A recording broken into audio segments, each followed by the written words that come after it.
Hi, this is Samach Yehuda Richter here. I'm holding up the front page of an article which appeared on the 16th of August, which was headed, White Teachers Would Be Laid Off First on Their Minnesota Teachers Contract.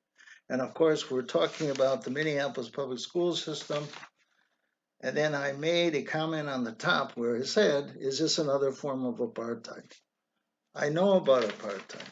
I lived there in South Africa for 17 years. I married my wife there. We had 7 kids there. We are Jews. We treated the blacks like they were our family. We treated our person that came in to help with the kids, our maid, as if she was part of the family. She was invited in all the time to play with the kids, to be with the kids. And she had a daughter of her own, and she was made to be part of the family. They loved her. The kids loved her. We loved her, and she loved us. But that was apartheid. That was during apartheid. Now, we as Jews, especially myself, who lives now in Israel, see many blacks. There are many black Jews here. A lot of black Jews speak Hebrew. Very strange for me because coming from South Africa, I did not see many black Jews speaking other than a Zulu or a African language. There are many tribes of African language, many different types of dialects, and many ways that people talk to each other and they communicate with each other. But when I was growing up in Minneapolis, St. Louis Park to be exact, I saw that there were many people that came from Russia. At that time, we had a Russian um, explosion of people coming in, and we treated the Russians just as well as we could treat them, and they treated us the same.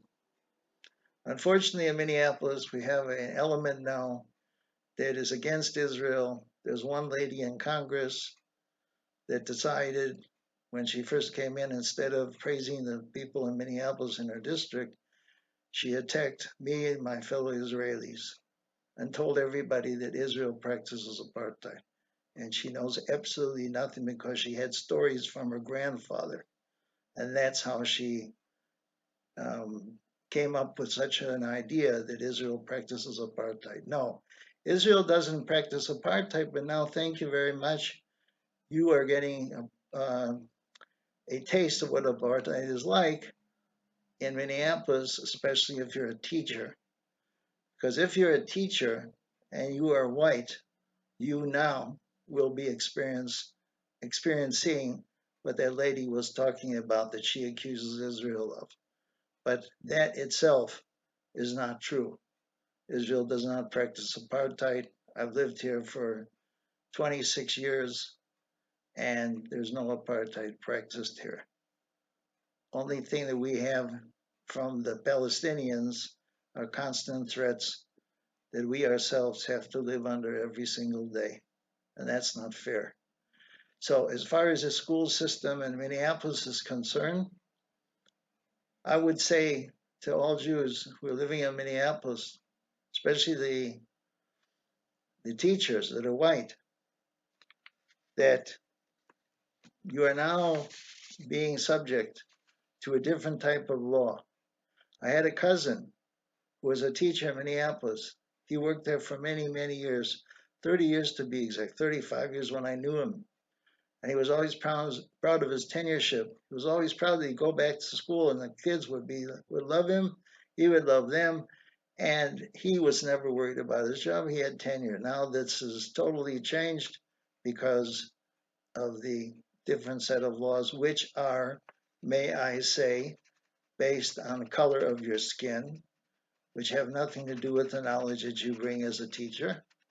And that has been said many times on social media, over radio, television. But unfortunately, the Minneapolis School District has got a new contract they feel that they have to honor. Well, good luck to them. But as a Jew talking to another Jew who might be listening to me, I highly advise that you take one step, which I wrote about in an article that appeared in the blog section of the Times of Israel when I was a blogger there. I'm no longer a blogger there. And that article was headed as follows: I would be making immediate plans for Aliyah if I was still living in the Twin Cities. It was dated December 9, 2021, and I responded to the fact that the Minneapolis and St. Paul police departments were losing their police chiefs. The police chief in Minneapolis I knew to be, at least from what I know of him, he was a very straight and honest guy. I didn't know so much about the police chief in St. Paul, but I do know that there were two police chiefs that were basically feeling that this was a time that they shouldn't be continuing to serve because of what was said about defunding police, so on and so forth, especially from the previous person in Congress that I mentioned. So therefore, if you are a Jew, if you are white, and if you are working as a teacher in the Minneapolis school system, I highly advise that you take a look at making apartheid, I highly advise that you take a look at making Aliyah, because of the fact that Israel needs you. We have lots of kids coming in, especially from America, and they need English teachers. We need people that are experienced in what they do, and you'd be an ideal fit. Where and how and when you would apply, that's something you have to contact the Ministry of Health and Education.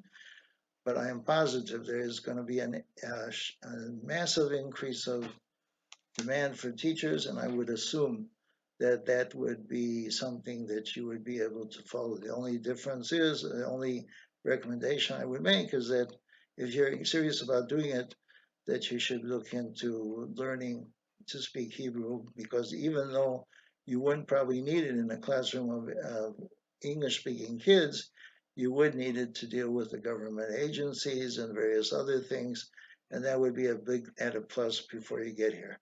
So again, I would encourage everybody to say that we here in Israel are very happy that we are getting many more new Olim.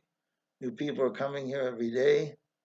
And hopefully this latest move by the Minneapolis public school system is going to cause many more of you to think about making that move as well.